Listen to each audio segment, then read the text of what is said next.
অধিকার এবং সুরক্ষা নিয়ে আমাদের লুথার কিং এর কোনো প্ল্যান নাই, আছে মহা হেডমালা ভয়ান। প্রবাসীদের নিয়ে নাকি তার চিন্তার শেষ নাই। তিনি নাকি এত বছর প্রবাসী থেকে তাদের সব সমস্যার কথা জানেন এবং বুঝেন। ওরে বাবার রে, সর্বজ্ঞ আর কি। ওইটা নাকি তিনি দেখবেন। আপনারা বলেন, আজ পর্যন্ত কোনোদিন কারো মুখে শুনেছেন আপনারা যে প্রবাসীদের নিয়ে বিএনপির কোনো প্ল্যান বা কিছু আছে? নাই। কারণ তারা প্রবাসে থাকছে আর কমিটি বাণিজ্য করেছে আর বৈশা বৈশা টাকা কামাইছে। যখন ছাত্রছাত্রীরা হাসিনাকে খেদাইছে, তারপর সবাই টুপ করে দেশে ফিরে আসছে। হাসিনার মতো চট করে ঢুকে গেছে আর ক্ষমতা বসার স্বপ্ন দেখতেছে। কি আর কমো, বিএনপির কাছে প্রবাসী মানে হইল টাকা আয়ের মেশিন। বিএনপি বিদেশ ফেরত কয়জন নেতা দেখাইতে পারবেন প্রমাণ সহ যে তাদের বিদেশে অবস্থানকালীন সময়ে তিনারা রেমিটেন্স পাঠাইছেন বাংলাদেশে?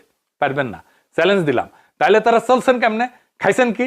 হয় তারা দেশ থেকে রেমিটেন্স নিছেন, অথবা বিদেশে কমিটি বাণিজ্য করে ধান্দা করছেন। আওয়ামী লীগ তো বিদেশে টাকা নিয়ে গেছে। আপনারা তো 1/11 সময় ধরা খাইয়া যৌথ বাহিনীর হাতে ডলা খাইছেন। আপনাদের 17 বছর আপনারা শুধু প্রবাসীদের থেকে লুটপাট করে খাইছেন, এটা সবাই জানে।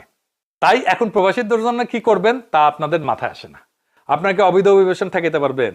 পারবেন না, কারণ আপনাদের দলের লোকেরাই আদম পাচারের সাথে যুক্ত, এখনো আছে, পরেও থাকবে।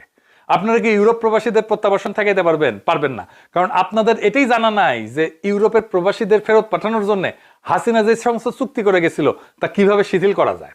কি ভাবিছেন কয়া দিমো? কমু না। এইখানেই আমাদের কারিশমা কাপুর। আরে না না এডিটর সাহেব, এই কারিশমা কাপুর না, কারিশমা কারিশমা। যাই হোক, এই আমাদের কারিশমা দেশের মানুষ দেখবে।